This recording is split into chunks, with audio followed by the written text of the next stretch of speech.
വിവിധ ആവശ്യങ്ങൾ ഉന്നയിച്ച ആശാവർക്കർമാർ സെക്രട്ടേറിയറ്റിന് മുന്നിൽ നടത്തിവരുന്ന സമരം 18ാം ദിനത്തിലും തുടരുകയാണ്. കെടാത്ത സമരവീര്യത്തിന് ഐക്യദാർഢ്യം പ്രഖ്യാപിച്ച് മുൻ കേന്ദ്രമന്ത്രി വി മുരളീധരൻ ഉൾപ്പെടെയുള്ളവർ സമരവേദിയിലെത്തി. ആശാ സഹോദരിമാർക്ക് ഐക്യദാർഢ്യം പ്രഖ്യാപിച്ച് യൂത്ത് കോൺഗ്രസ് പ്രവർത്തകർ സെക്രട്ടേറിയറ്റിലേക്ക് നടത്തിയ മാർച്ചിൽ സംഘർഷമുണ്ടായി. ഫെബ്രുവരി 10-നാണ് ആശാ വർക്കർമാർ സെക്രട്ടേറിയറ്റിന് മുന്നിൽ ഓണറേറിയം വർദ്ധിപ്പിക്കുക, വിരമിക്കൽ ആനുകൂല്യങ്ങൾ നൽകുക എന്നിങ്ങനെയുള്ള അടിസ്ഥാന ആവശ്യങ്ങൾ ഉന്നയിച്ച് സമരം ആരംഭിച്ചത്. അന്നു മുതൽ ഇന്ന് വരെ വിവിധ സംഘടനകൾ ഇവർക്ക് ഐക്യദാർഢ്യം പ്രഖ്യാപിച്ചെത്തി. ഇന്ന് സമരത്തിന് ഐക്യദാർഢ്യം പ്രഖ്യാപിച്ച് യൂത്ത് കോൺഗ്രസ് സെക്രട്ടേറിയറ്റിലേക്ക് മാർച്ച് നടത്തി. ബാരിക്കേഡ് മറിച്ചിടാൻ ശ്രമിച്ച പ്രവർത്തകർക്ക് നേരെ അനവധി തവണ ജലപീരങ്കി പ്രയോഗിച്ചു.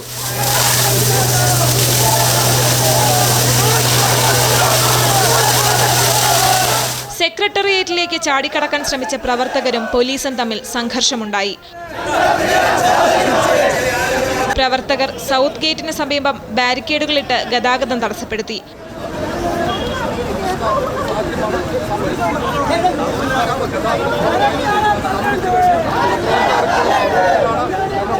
കേന്ദ്രമന്ത്രി വി മുരളീധരനും ശോഭാ സുരേന്ദ്രനും ഉൾപ്പെടെയുള്ളവരും സമരവേദിയിലെത്തി.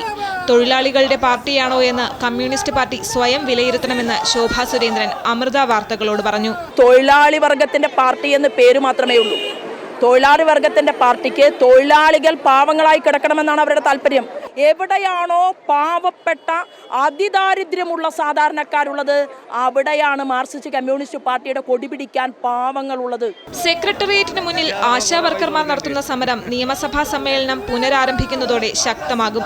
മാർച്ച് 3-ന് നിയമസഭാ മാർച്ചും സംഘടിപ്പിക്കും. ക്യാമറാമാൻ രാജേഷ് താവലോടിനൊപ്പം ദേവിക ചന്ദ്രൻ, അമൃത ന്യൂസ്, തിരുവനന്തപുരം.